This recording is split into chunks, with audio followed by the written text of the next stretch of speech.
بسم الله الرحمن الرحيم إن الحمد لله نحمده ونستعينه ونستغفره ونعوذ بالله من شرور أنفسنا ومن سيئات أعمالنا من يهده الله فلا مضل له ومن يضلل فلا هادي له وأشهد أن لا إله إلا الله وحده لا شريك له وأشهد أن محمدا عبده ورسوله يا أيها الذين آمنوا اتقوا الله حق تقاته ولا تموتن إلا وأنتم مسلمون يا أيها الناس اتقوا ربكم الذي خلقكم من نفس واحدة وخلق منها زوجها وبث منهما رجالا كثيرا ونساء واتقوا الله الذي تساءلون به والأرحام إن الله كان عليكم رقيبا يا أيها الذين آمنوا اتقوا الله وقولوا قولا سديدا يصلح لكم أعمالكم ويغفر لكم ذنوبكم ومن يطع الله ورسوله فقد فاز فوزا عظيما أما بعد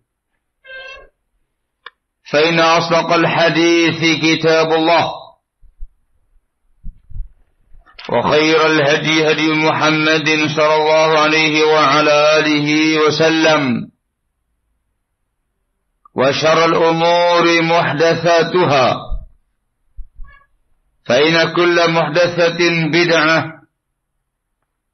وكل بدعة ضلالة وكل ضلالة في النار أيها الناس Ikhwan fillah azzakumullah, yang pertama kali kita mengucapkan alhamdulillah. Kita bersyukur, bertahmid kepada Allah Subhanahu wa taala semata yang memberi kemudahan kepada kita untuk bisa kembali mengadakan majelis ilmu tatap muka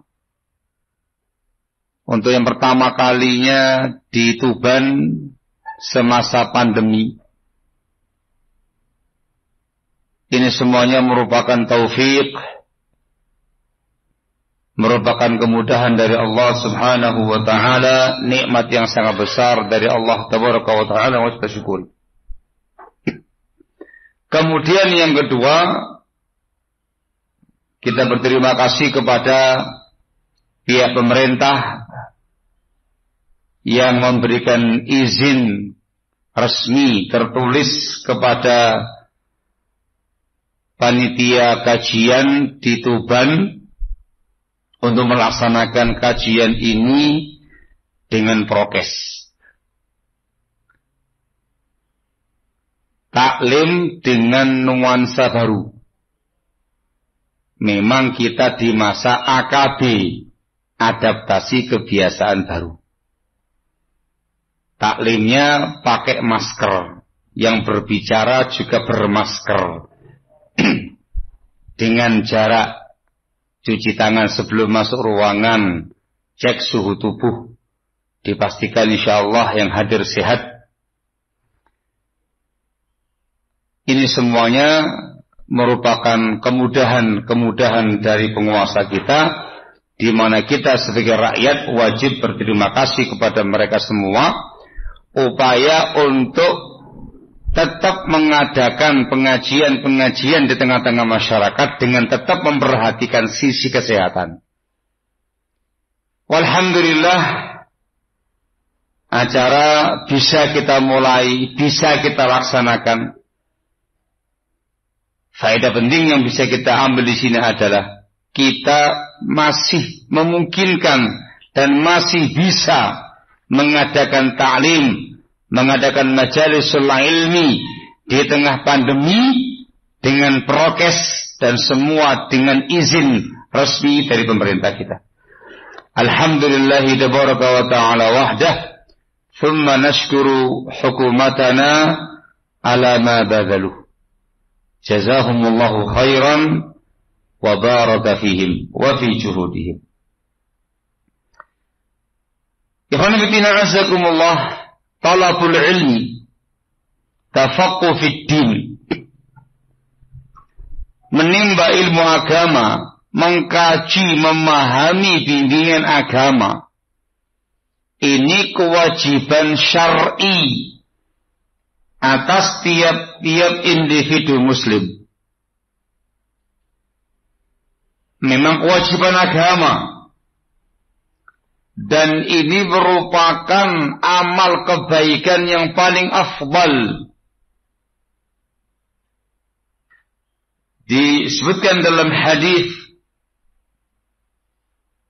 yang datang dari banyak sahabat, Rasulullah sallallahu alaihi wa ala alihi wasallam bersabda, "Talabul ilmi fariidatun ala kulli muslim."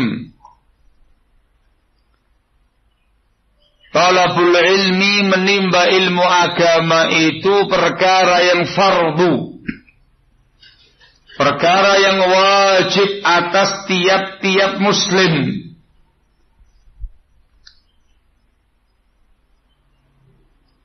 Ini sabda Rasulullah SAW. Dari sabda ini diambil faedah besar bahwasanya talabul ilmi ibadah. Menimba ilmu agama itu ibadah. Dari ibadah-ibadah kepada Allah Subhanahu wa ta'ala.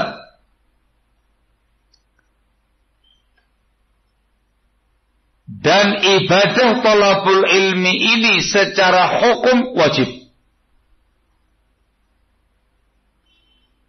Termasuk al-ibadat al-wajibah. Termasuk ibadah-ibadah yang wajib.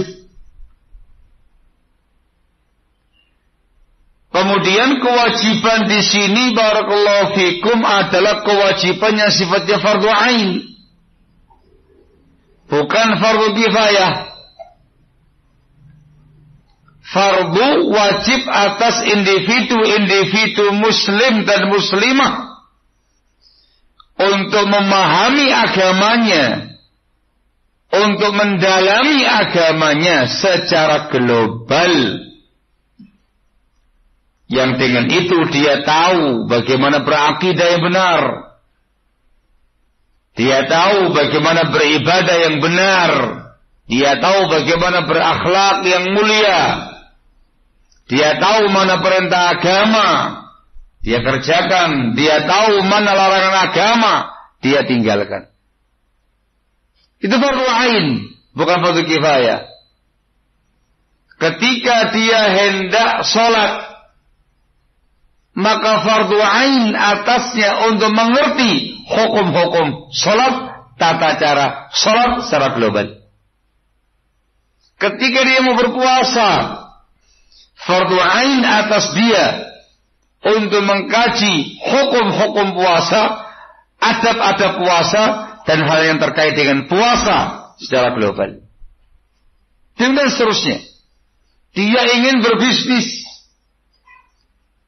maka dia harus mengerti tentang ahkamul buyu', bagaimana hukum-hukum Islam terkait dengan jual beli, terkait dengan bisnis secara global. Dia mau menikah, dia harus mengerti, memahami hukum-hukum pernikahan, etika pernikahan, konsep pernikahan dalam Islam secara global. Demikian seterusnya. Dia mau berpakaian, dia mau makan, dia mau minum, dia mau tidur. Apapun aktivitas dia, di situ dia harus mempelajari, mengkaji bimbingan Islam yang terkait dengannya secara global. Dan itu hukumnya fardu ain. dengan kesepakatan para ulama. Adapun yang fardu kifayah itu detail masalah ilmiah di masing-masing pembahasan. Detail tentang sholat, detail tentang puasa, detail tentang haji, detail tentang pernikahan, masalah berpakaian, masalah adab makan, adab minum, detailnya, apa dalil-dalilnya, bagaimana keterangan ulamanya, itu fardu kifayah. Ini perkara yang insyaallah dipahami dengan baik. Al-Imam Syafi'i rahimahullahu ta'ala, beliau pernah menjelaskan, beliau mengatakan talabul ilmi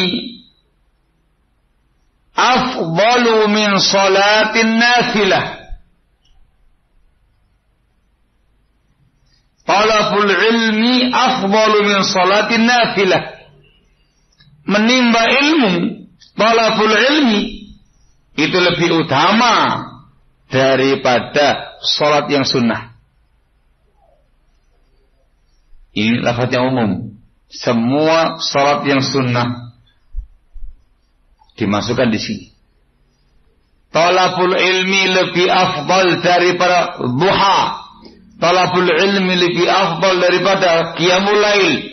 Talabul ilmi lebih afdal daripada rawatib, qabliyah, ba'diyah. Talabul ilmi lebih afdal daripada tarawih. Dan ibadah salat yang lain yang sifatnya sunnah. Kenapa lebih afdal? Karena talabul ilmi wajib.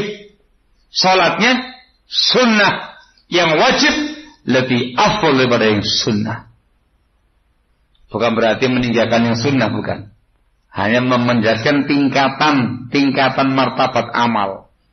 Secara prakteknya ya dikerjakan semua talabul ilmi. Iya, amal sunnah juga iya.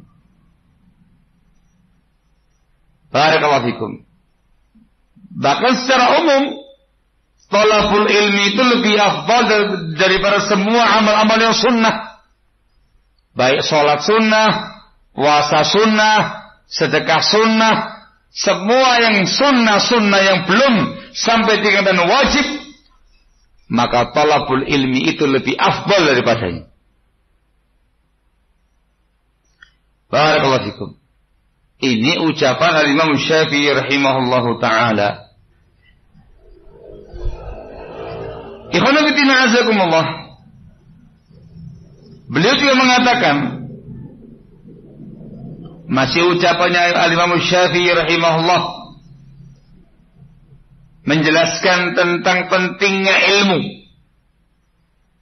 menjelaskan tentang betapa tingginya martabat ilmu, buah yang bisa diambil dari talabul ilmi. Beliau mengatakan, man arada dunya fa'alaihi bil ilmi, wa man arada al-akhirata fa'alaihi bil ilmi. Barang siapa yang menginginkan dunia, barang siapa yang mengharapkan dunia, wajib atas dia untuk punya ilmu. Dan barang siapa yang menginginkan akhirat, wajib atas dia juga dengan ilmu. Kepingin kebaikan-kebaikan dunia, ilmu kuncinya. Menginginkan kebaikan-kebaikan akhirat, ilmu kuncinya. Kebaikan dunia, kebaikan akhirat, semuanya dengan ilmu. Ini yang disebutkan dalam sabda Rasulullah SAW dalam Bukhari Muslim dari sahabat Muawiyah bin Abi Sufyan, semoga Allah meridhai beliau. Kata Rasulullah SAW, man yuridillahu bihi khairan yufaqihu fid din. Barang siapa yang Allah kehendaki kebaikan untuknya, maka Allah akan fahamkan dia tentang agamanya. Barang siapa yang Allah kehendaki kebaikan untuknya, Allah akan fahamkan dia tentang agamanya. Dijelaskan oleh para ulama, kebaikan di sini umum, kebaikan dunia, kebaikan akhirat. Apa kuncinya? Paham agama. Ketika Allah menghendaki kebaikan dunia untuk seorang hamba, Allah akan fahamkan dia tentang agamanya. Ketika Allah menghendaki kebaikan akhirat hambanya, Allah akan pahamkan dia tentang perkara agamanya. Sehingga belum mengatakan tadi, kata Imam Syafi'i, yang kepingin kebaikan dunia, ilmu kuncinya. Yang kepingin kebaikan akhirat, ilmu kuncinya.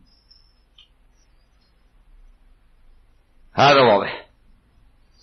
Ini sebagai mukaddimah perkara yang sesungguhnya wabih, jelas, gamblang bagi kita tentang kedudukan ilmu syar'i, martabat ilmu syar'i, dan keutamaan-keutamaan yang didapatkan, yang dicapai dengan ilmu syar'i. Ikhwanuddin a'azakumullah. Talabul ilmi ini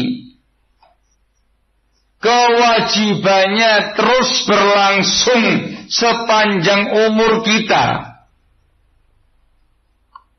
Ini poin penting yang harus kita cermati baik-baik. Ya, talabul ilmi, belajar ilmu agama Allah, tafaqquh fid din, bahasanya antum taklim, ngaji. Itu sepanjang hayat. Sepanjang umur kita. Sampai kita mati nanti. Bukan sepekan, bukan sebulan, bukan setahun, bukan 2 tahun, 3 tahun, bukan 5 tahun, 10 tahun, tapi sampai mati.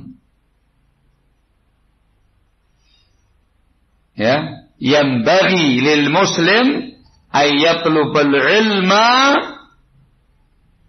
mada umrihi. Kalimat yang masyhur di kalangan para ulama ialah,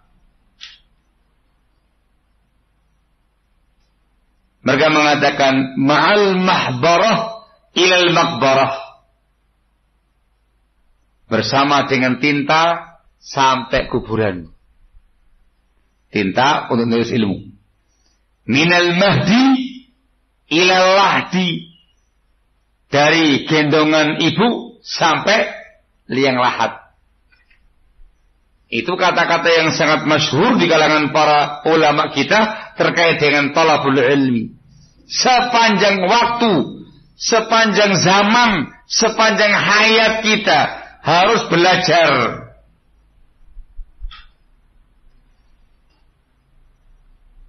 Pernah ditanyakan kepada Abdullah bin Mubarak rahimahullah, salah seorang imam besar pada masanya yang dikenal dengan ilmu dan kesolehannya, Abdullah bin Mubarak. Ditanyakan kepada beliau, ila mata tatlubul ilma, sampai kapan engkau mencari ilmu? Beliau mengatakan, qala hatal mamat insyaallah. Hatal mamat insyaallah, sampai mati insyaallah. Ditanya, sampai kapan kamu belajar ilmu agama? Sampai mati insyaallah. Yang ditanya ini alim besar pada masanya, bukan orang awam, bukan muslim pemula.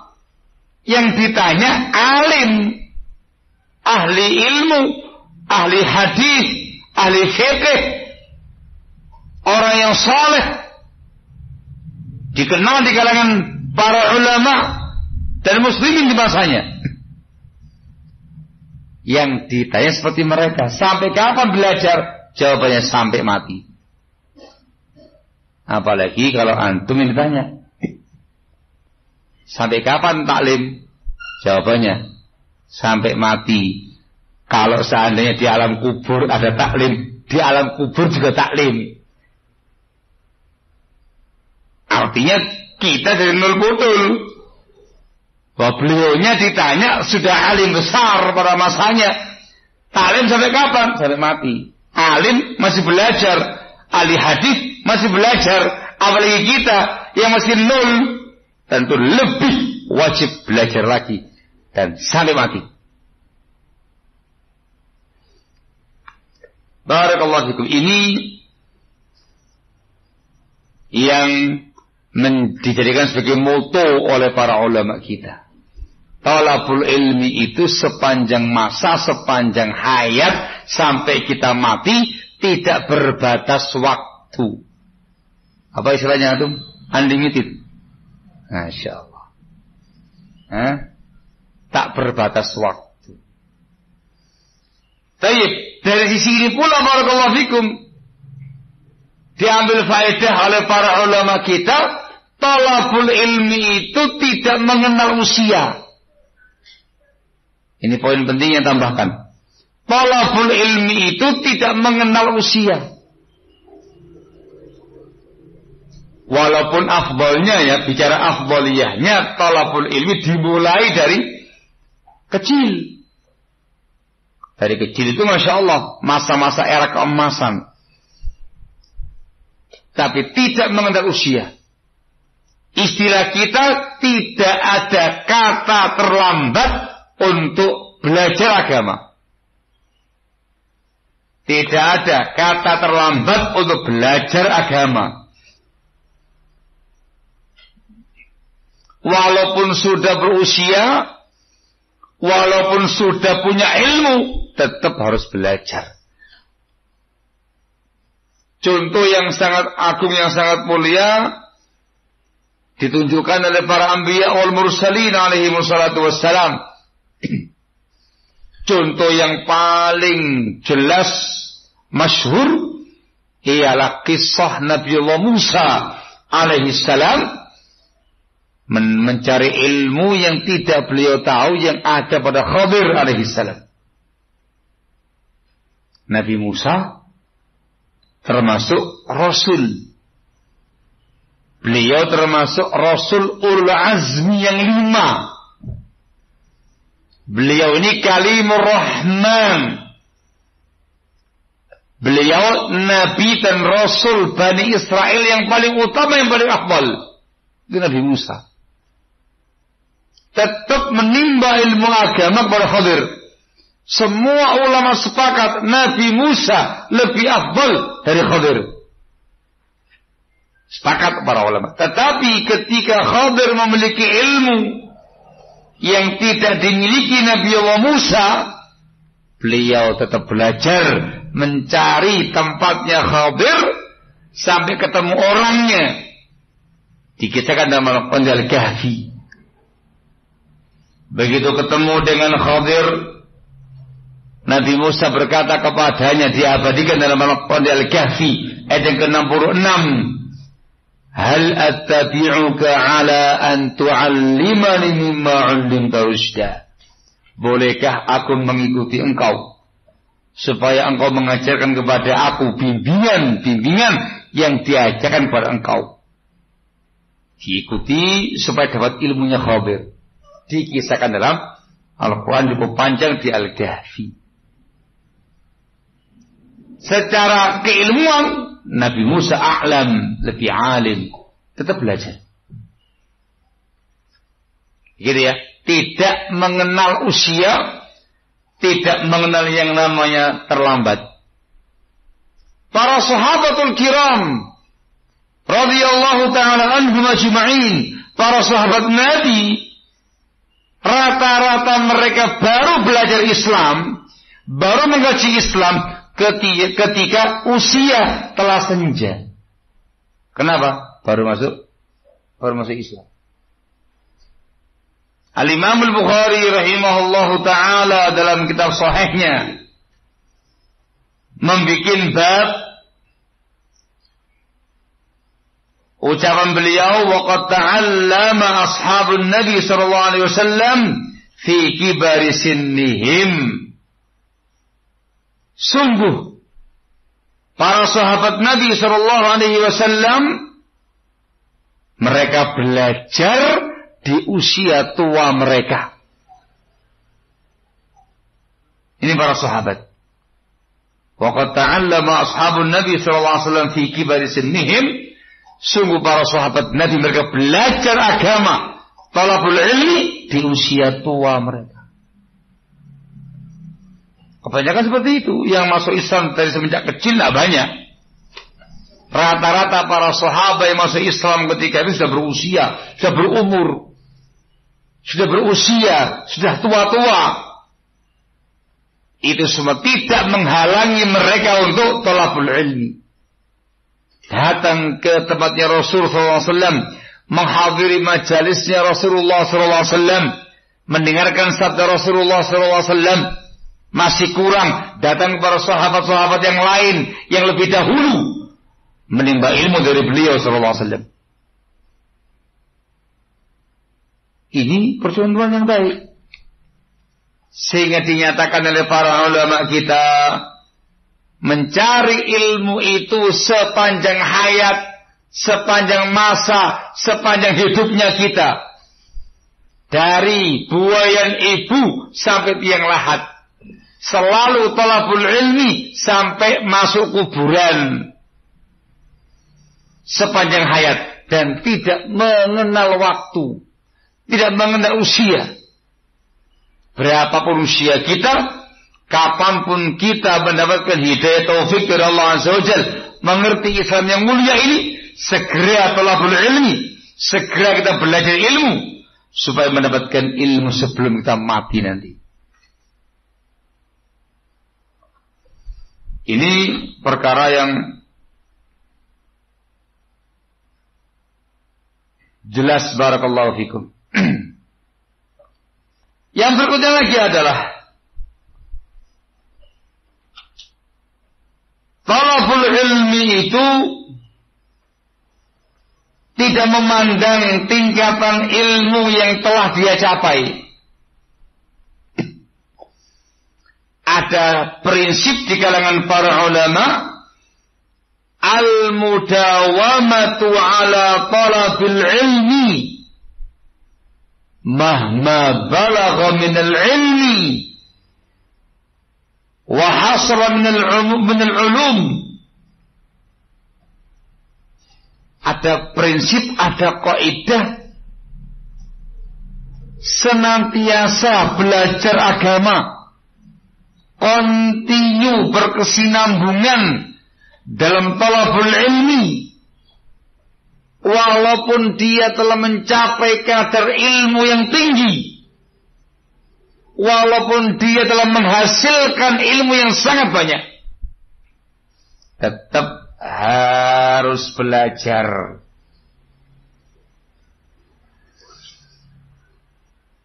Jangan pernah mengatakan, aku sudah taklim sekian tahun. Nah terus piye? Wis cukup, saiki ngurusin dunia. Oh, tidak ada. Jangan pernah ada yang mengatakan, aku wis khatam jurumiyah. Ora usah sinau neh. Oh, aku sudah biasa, sudah menghatamkan buku-buku yang diajarkan sama Ustadz Fulan. Itu pertanda dia jahil. Mohon maaf, dia orang bodoh. Kenapa demikian? Dikarenakan setinggi apapun ilmu seseorang, seluas apapun ilmu seseorang, dia masih jahil. Masih banyak ilmu-ilmu yang belum dia kuasai. Dan masih banyak orang lain di atas dia keilmuannya. Itu yang dikatakan dalam Al-Quran, wa fawqa kulli dhi ilmin alim. Wa fawqa kulli dhi ilmin alim. Di atas setiap orang yang punya ilmu, ada lagi yang lebih alim. Bahasanya antum, di atas langit masih ada langit. Itu bahasanya. Di atas orang alim masih ada yang lebih alim lagi daripada itu. Al-Hasan al-Basri rahimahullah, salah seorang ulama tabi'in, menyatakan laisa alimun illa fawqahu alim hatta yantahiya ila Allah azza wa jal.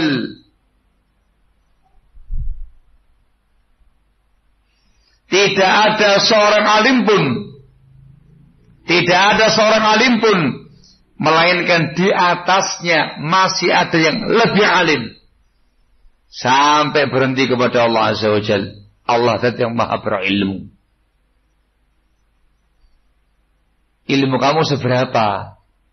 Apa yang telah kamu kaji? Apa yang telah kamu pelajari?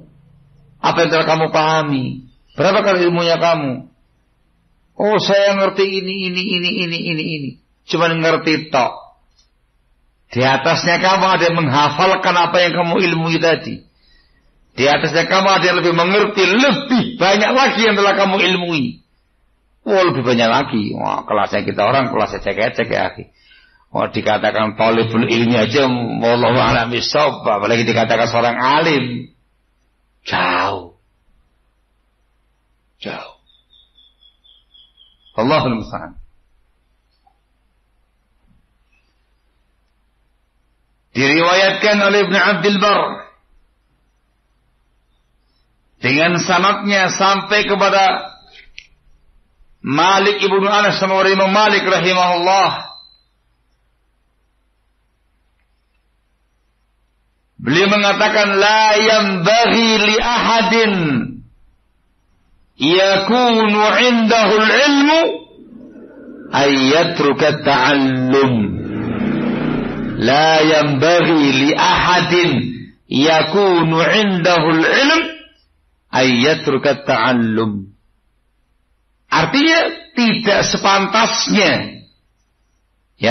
sepantasnya bagi seseorang yang punya ilmu untuk meninggalkan belajar. Enggak sepantasnya. Jangan merasa telah alim, jangan merasa luas ilmunya, jangan merasa tinggi ilmunya. Masih banyak yang belum kamu ilmui. Dan enggak sepantasnya dia meninggalkan belajar.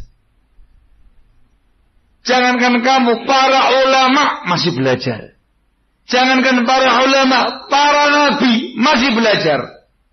Nabi Musa masih belajar. Dikasih wahyu padahal. Contoh pada semuanya barakallahu fikum.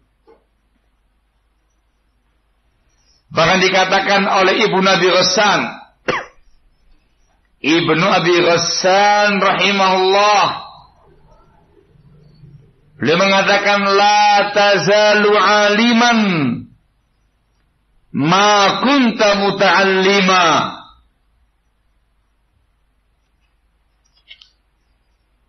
Fa idza istaghnaita kunta jahila.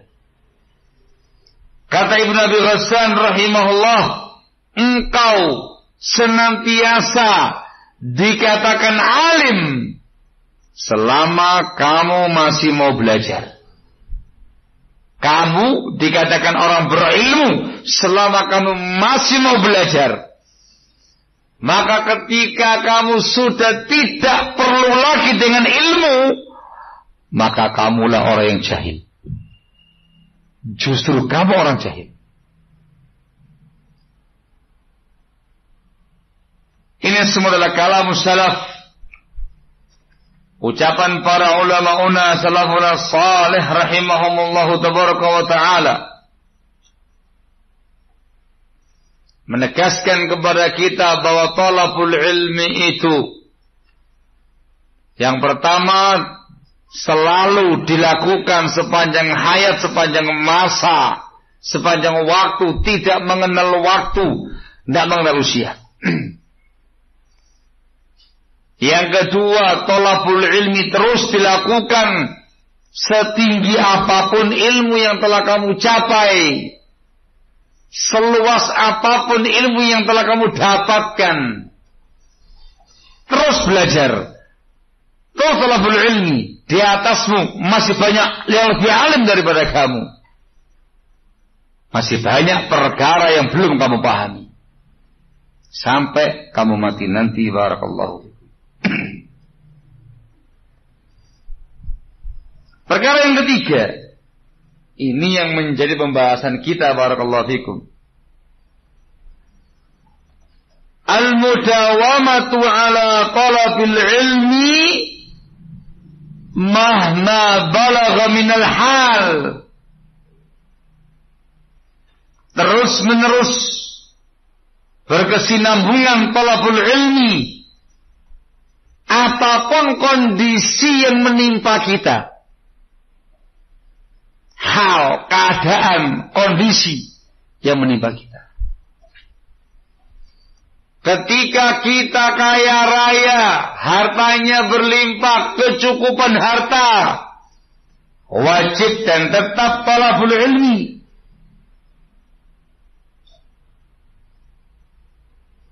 Ini sepakat insyaallah ya. Karena enak wis, gak usah mikirin maisha kan gitu. Maisha lancar.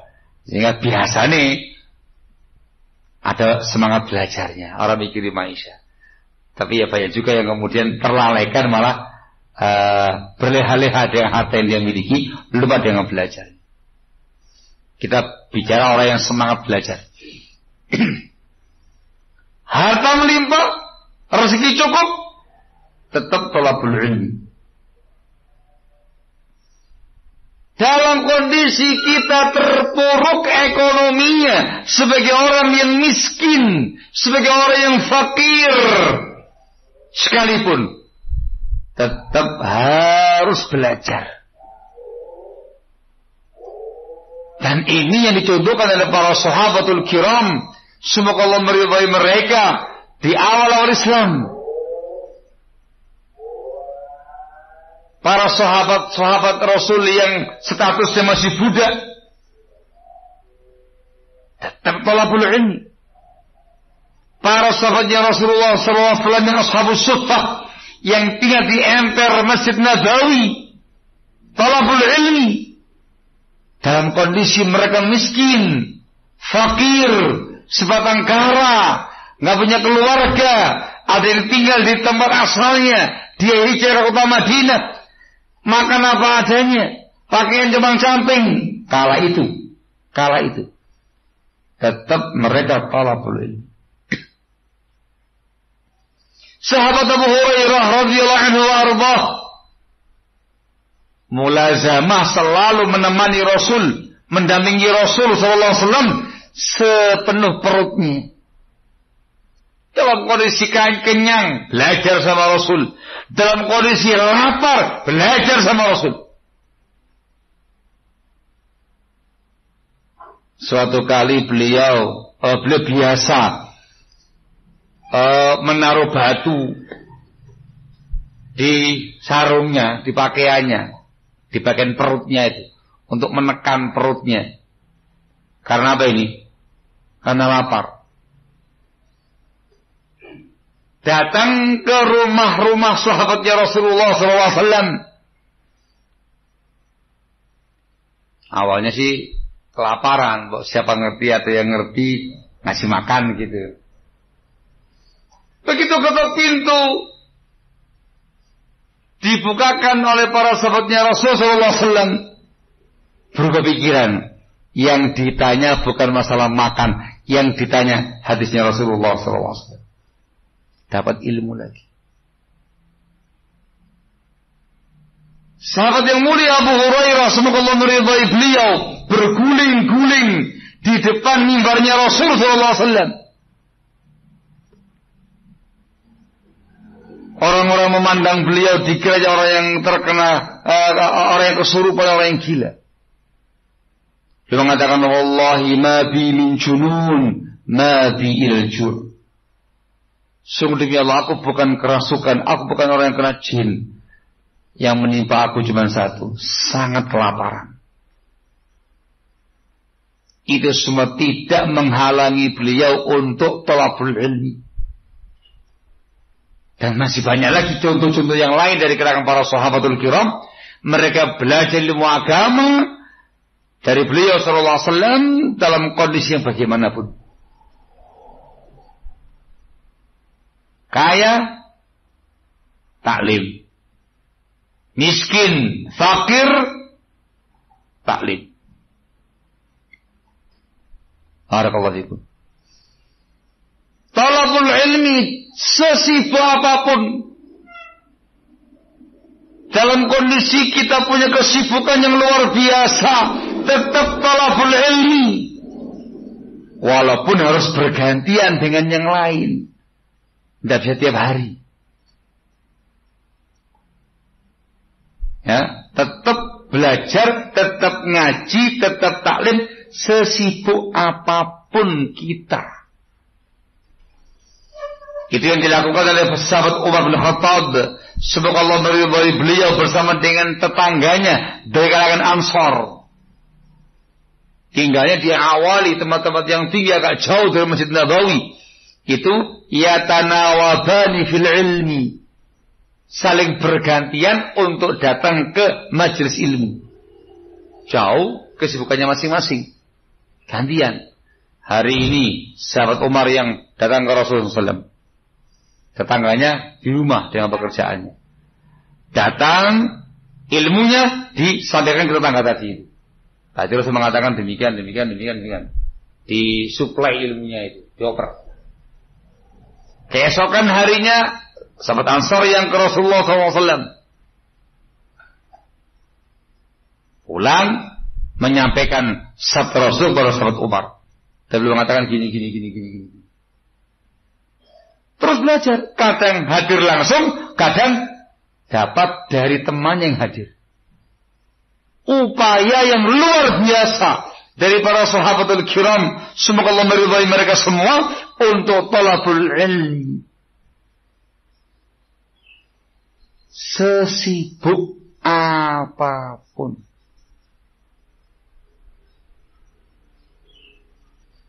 Talabul ilmi terus berlangsung, terus berkesinambungan dalam situasi apapun. Di zaman dahulu kala barakallahu fikum, mereka tetap talabul ilmi walaupun posisinya, statusnya sedang perang, sedang jihad fisabilillah. Itu gak melupakan yang namanya ilmu. Nabi kita Muhammad SAW memberikan wejangan-wejangan tausiah ilmiah kepada para sahabatnya walaupun dalam posisi sedang perang. Itu kan kondisi yang tidak normal kan.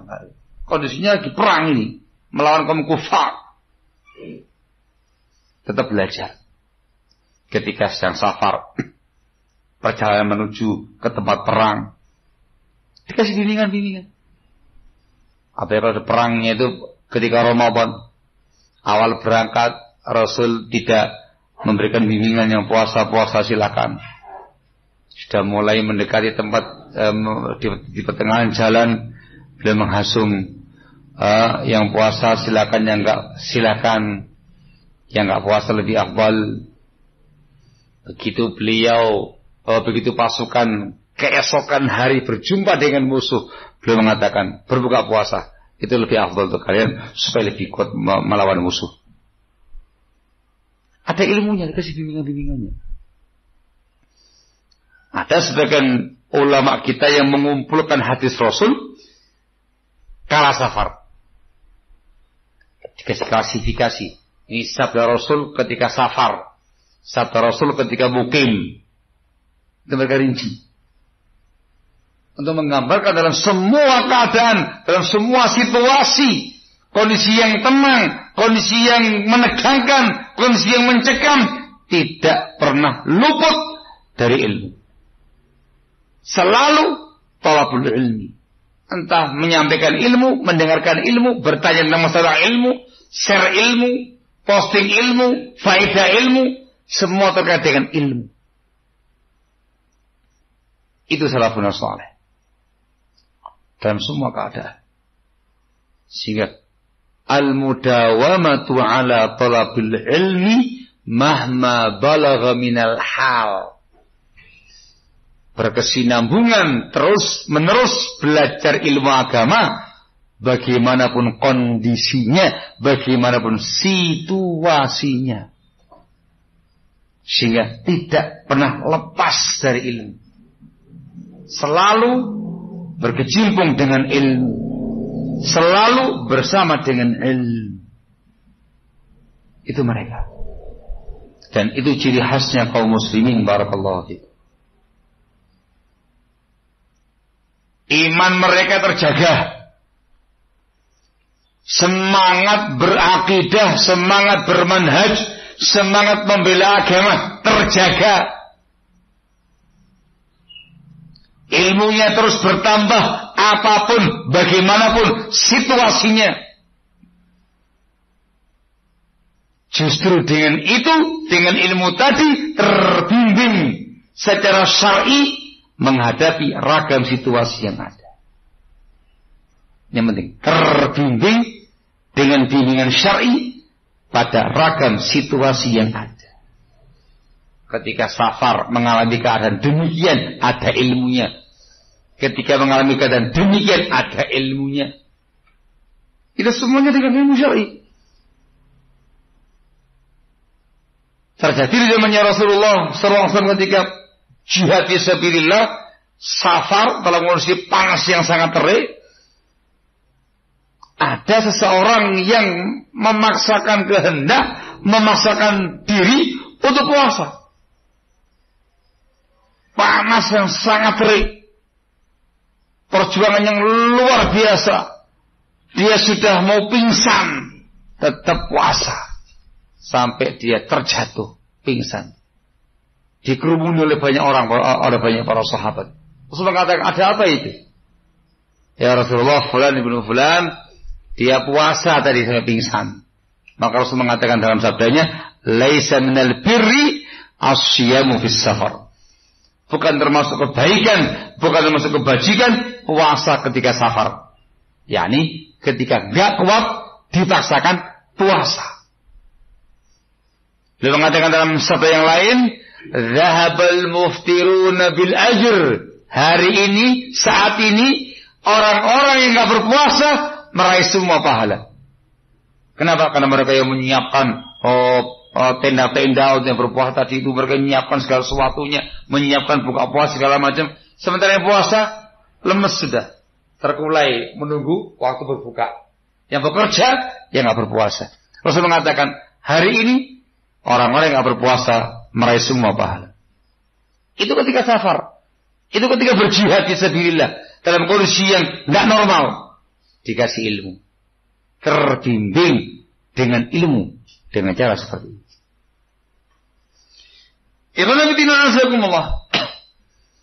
Bicara kondisi real yang sedang kita hadapi sekarang.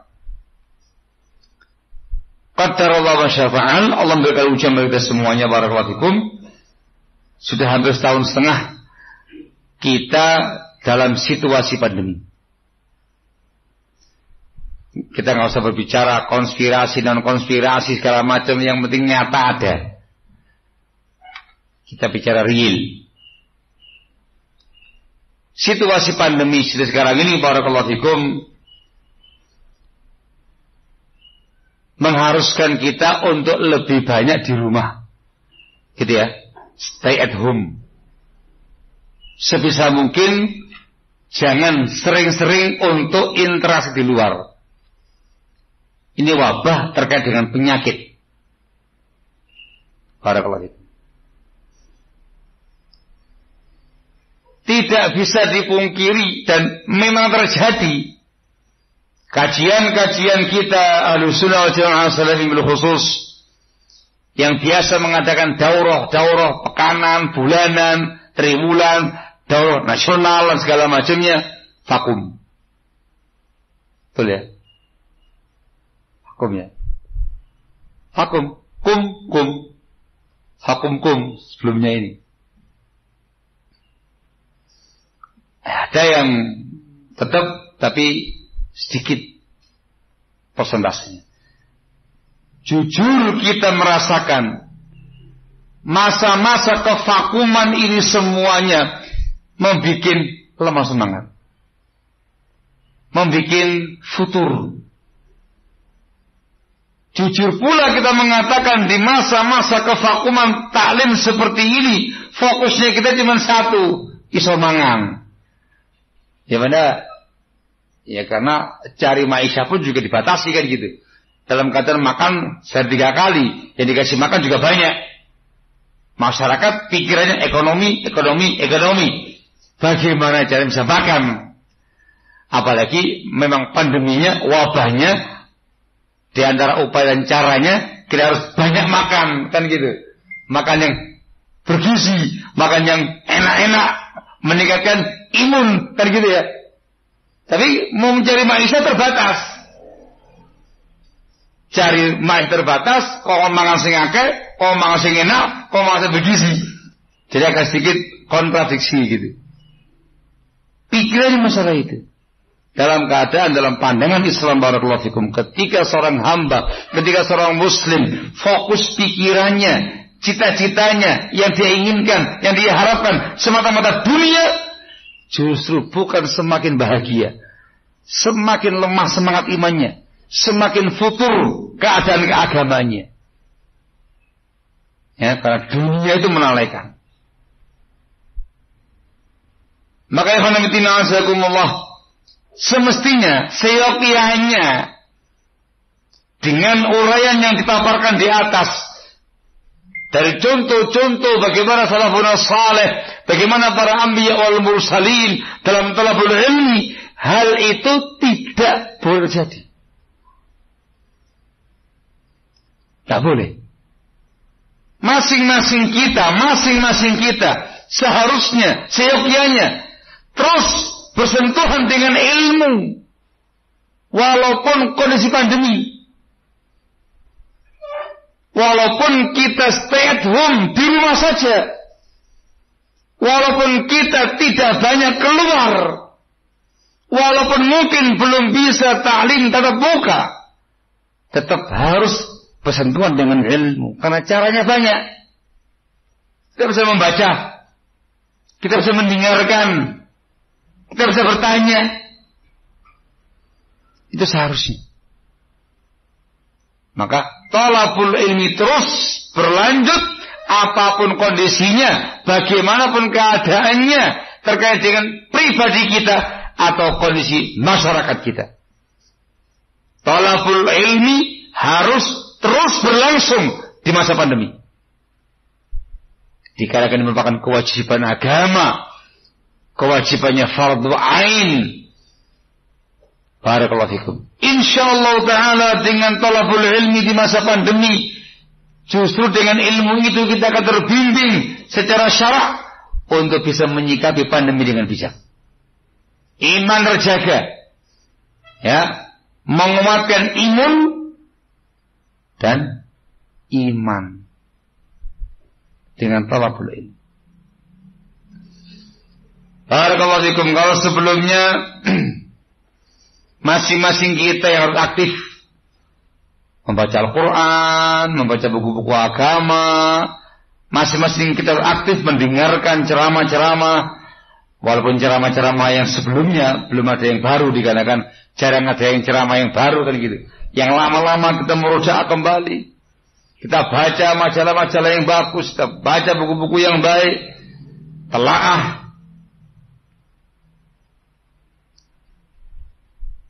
Di samping itu pula barakallahu fikum, di masa pandemi ini kita bisa memanfaatkan taklim online. Ini harus dikembangkan dimanapun para ikhwah berada. Ya, live streaming, atau rekaman kemudian dimasukkan dalam online dunia maya. Harus itu, harus aktif, harus bergerak. Masing-masing kita, para ikhwah, para qadil dakwah di masing-masing tempat harus bersemangat untuk mewujudkan ini. Media kita radio online. Apa namanya itu? Radio Islam Tuban. RIT.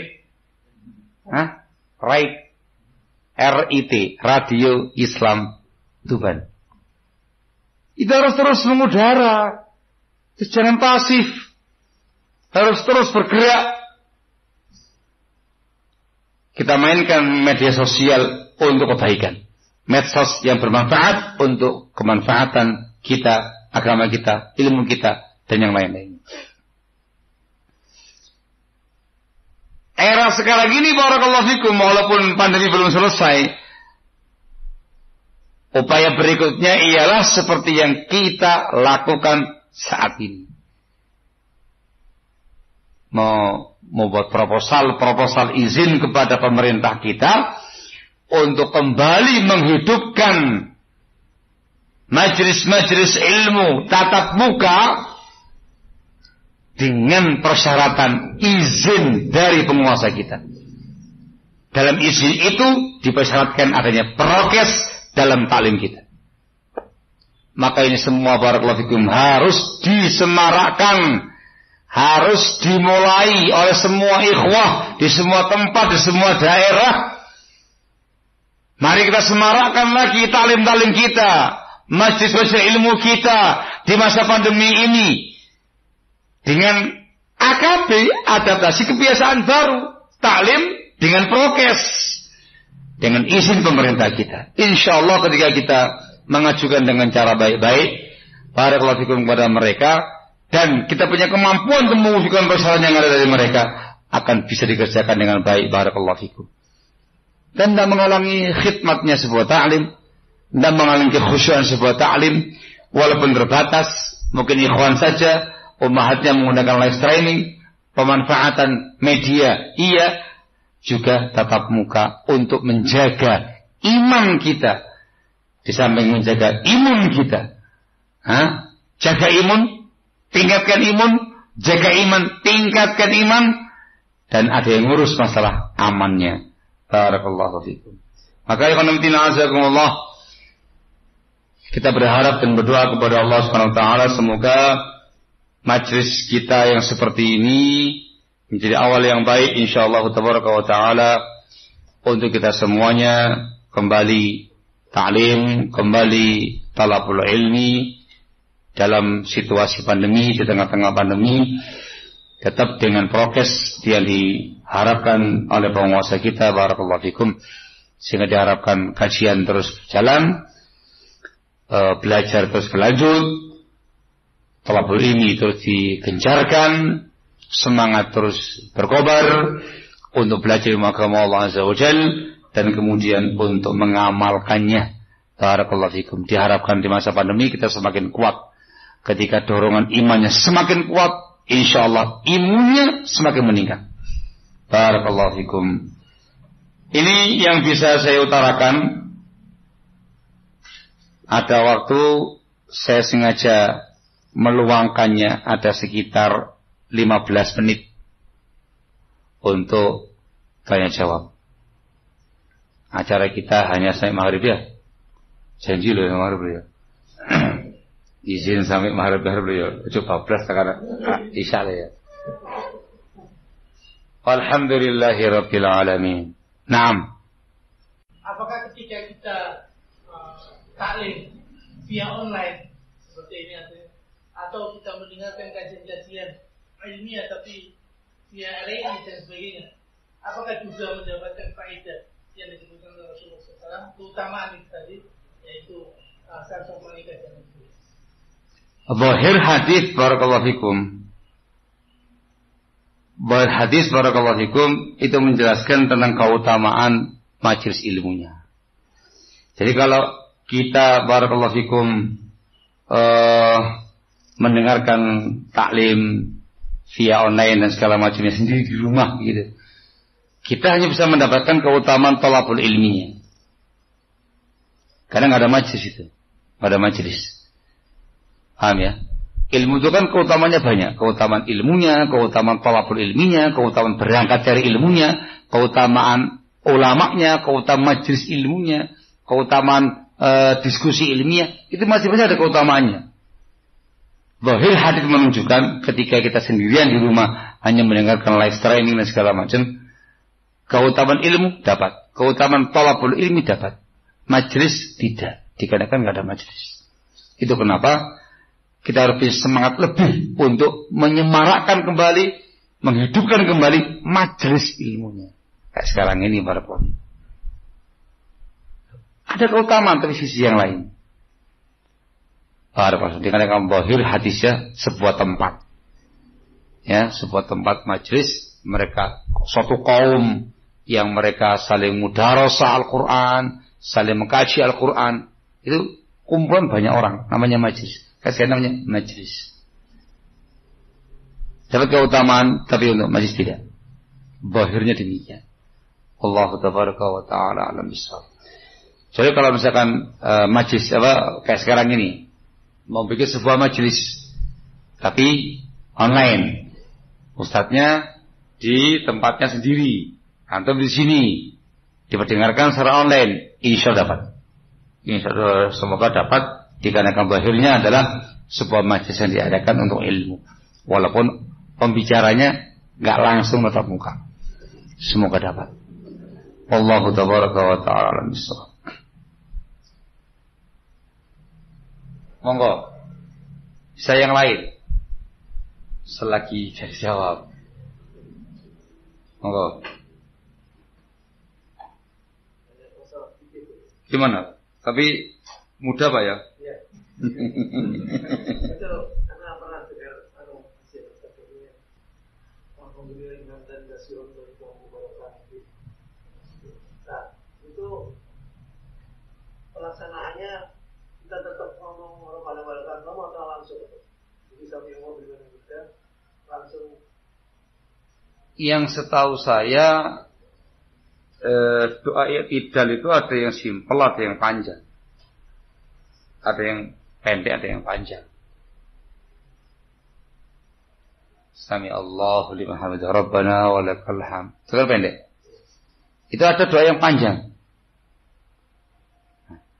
Itu namanya tanawu, disebut dengan tanawu, keragaman saja. Antum bisa membaca yang pendek dikarenakan diperbolehkan secara syar'i. Jadi Sami Allahu liman hamidah Rabbana wa lakal hamd. Sudah itu tak berhenti. Silakan. Atau membaca panjang. Ini juga dimasukkan dalam bacaannya, ada lanjutannya gitu di situ. Antum baca itu Rabbana wa lakal hamd hamdan ila akhir sampai akhir doa yang ada. Hadza au hadza. Ini atau yang ini. Namanya keragaman kaifiyah. Silakan. Jadi bukan Sami Allahu liman hamidah alhamdulillah hamdan, enggak. Sehingga saya tetap ada kata-kata Rabbana wa lakal hamd, asal membaca yang panjang tadi. Wallahu a'lam bishawab. Saya kembali. Nah, gitu. Jadi itu namanya keragaman kaifiyah. Jadi ragam tata cara bacanya, kayak bacaan ruku, bacaan sujud, bacaan iftitah. Jadi ada beberapa kaifiyah bacaan. Silakan dipilih salah satunya sesuai dengan doa atau zikir yang dicontohkan Nabi kita Muhammad SAW. Barakallahu. Namanya tanawwu' fil ibadah. Iya Mbak, monggo Mbak.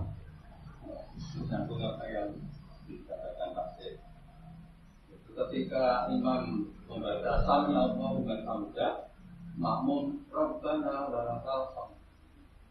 Berarti makmum juga ikut Sami Allahu liman hamidah. Itu dua pendapat. Apakah imam yang membaca cukup makmum langsung membaca Rabbana wa lakal hamd? Sependapat. Ataukah makmum juga membaca Sami Allahu liman hamidah Rabbana wa lakal hamd? Ini pendapat yang kedua. Ada dua pendapat di kalangan para ulama dalam masalah ini. Silakan Anda mengamalkan yang Anda anggap rajih gitu. Artinya perkaranya mudah saja. Saya mantap dengan langsung membaca Rabbana wa lakal hamd gitu. Monggo, itu pendapat sebagai ulama kita yang masyhur yang mengatakan tetap membaca Sami Allahu liman hamidah Rabbana wa lakal hamd. Makmum juga membaca dua-duanya. Monggo. Silakan. Seingat saya yang dirajihkan sama Syekh Al-Albani rahimahullah bukunya Sifat Salat Nabi, makmum membaca Sami Allahu, lirik dia dan membaca Rabbana wa lakal hamd. Bisa Rabbana wa lakal hamd, bisa Rabbana lakal hamd. Ini semua beberapa kaifiyah. Monggo, silakan saja. Kau usah ribut, mengtanggi.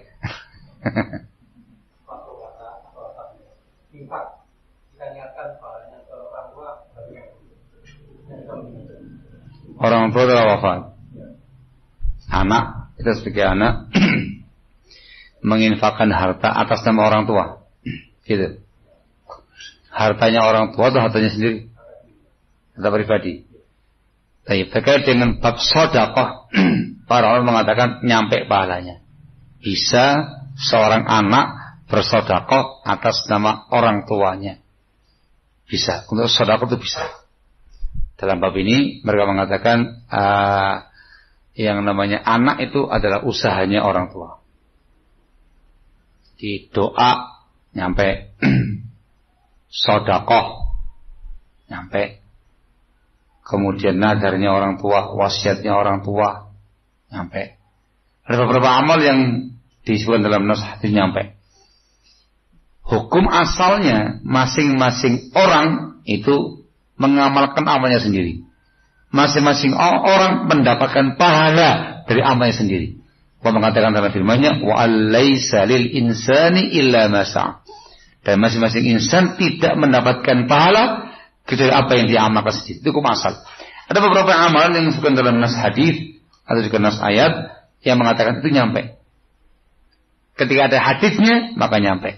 Ketika tidak ada riwayat dan dalilnya maka tidak nyampe. Hukum asal masing-masing. Juga terkait dengan dosa juga demikian, masing-masing dosa ditanggung oleh pelakunya sendiri-sendiri.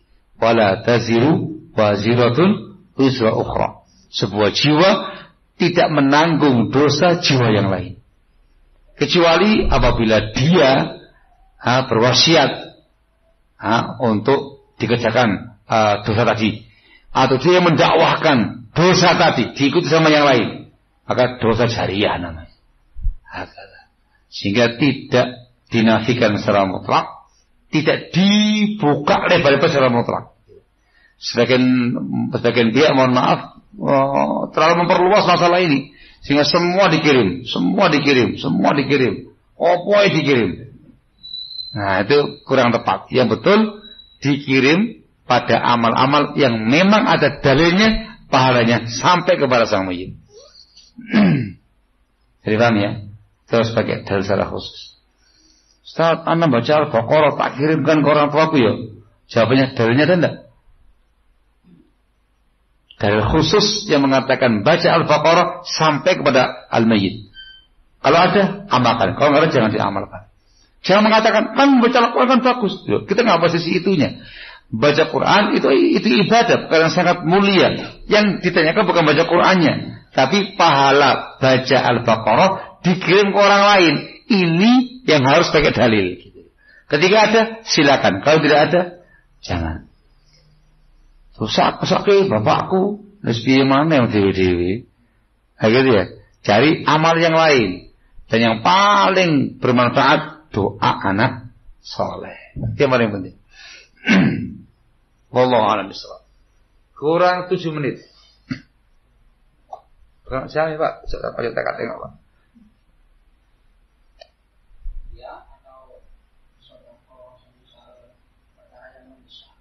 Opo. Tapi atapnya misalkan waktu itu rusak atau sesuatu yang memang sangat bisa untuk jawabannya kerjakan dua-duanya. Oke. Nah iya.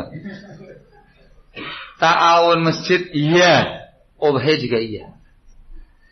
Yang penting kan keikhlasannya. Aduh, ini danaku ini 5 juta ini. Iki ke korban iki sapi ini gede paling gak 4 juta iki.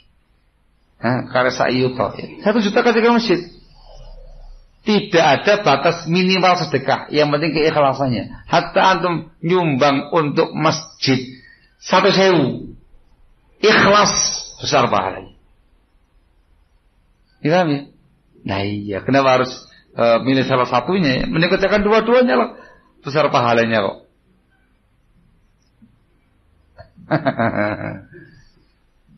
Kono mana gue piye? Masa nggak ada usaha, masa nggak ada maisha? Sebulan lagi, masih 1 bulan lagi. Insya Allah masih ada yang lain. Jadi punya prinsip itu kerjakan semua kebaikan. Jangan pilih-pilih. Ini iya, itu iya. Mungkin pertanyaannya itu waktunya mepet. Mungkin gitu ya. Ini sudah diminta oleh panitia korban uang yang mau berkorban, uang korban kumpulkan malam ini. Kalau mau korban kambing yang dicari harga 3 juta, yang gede. Antum mau punya untuk itu, antum punya mau 3 juta. Mau nyerahkan ada pengumuman masjidnya tapi bocor tahun gitu. Ya masa nggak ada uang lagi di rumah, masa 3 juta toh? Nggak, masa iya sih? Ada kan di rumah kan ya, walaupun tidak sebesar 3 juta kan gitu ya. 3 juta belum kurban ke rumah, dek, anak kalau dek, ada gitu ya. Saya ketemu untuk masjid. Yang penting keikhlasannya. Ngerti nggih? Nggih. Selagi bisa semuanya, jangan dipilih-pilih. Dan tidak harus besar. Yang penting itu seikhlasnya kamu, semampunya kamu. Barakallahu fikum. Wallahu a'lam bishawab. Masih qiraah, ada waktu 4 menit.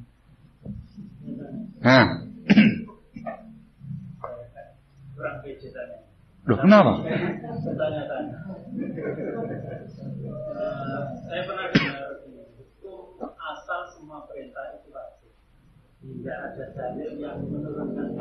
Nah, yang saya tanyakan contohnya. Contoh gimana maksudnya? Saya kan pernah dengar gini. Semua perintah dari agama itu hukum asalnya jadi wajib. Kecuali apabila ada dalil lain yang menurunkan itu bisa disebut. Jadi sunnah, iya. Jadi sunnah bahkan jadi perkara yang mubah saja. Banyak contohnya. Contoh amal sunnah kebanyakan dari sini. Di antara contohnya terkait dengan masalah salat qabla maghrib. Rasulullah mengatakan dalam hadis Sahih Muslim, "Shallu qabla al-maghrib." Shallu qabla al-maghrib. Shallu qabla al-maghrib. Dia mengatakan di akhir, liman syaa. Ada kata-kata liman syaa. Hendaklah kamu salat sebelum maghrib. Itu kan perintah. Shallu sebelum maghrib. 3 kali mengatakan demikian. Pada kali yang ketiga beliau mengatakan bagi yang mau.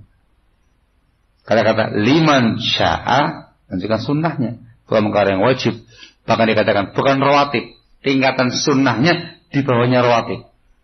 Beda dengan ba'diyah maghrib, ba'diyah isya, qobliyah subuh, qobliyah zuhur, ba'diyah zuhur.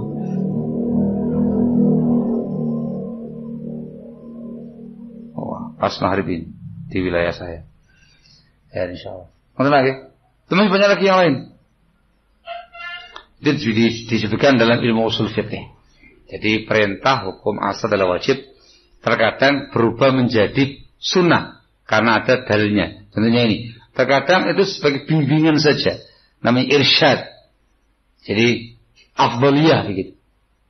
Ini contohnya. Kadang mubah saja. Contohnya gitu. Ini semua dibahas dalam kaidah usul. Ngerti nggih? Cekap Tuban Gresik padha itu? Hah?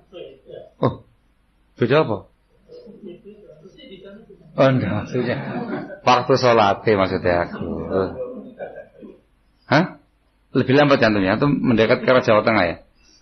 Yes. Ya wis ngono Pak. Sekarang jam 5.24 kurang semenit lagi ya teman-teman. Saya kira cukup sekian karena selebihnya kita persiapan untuk hari.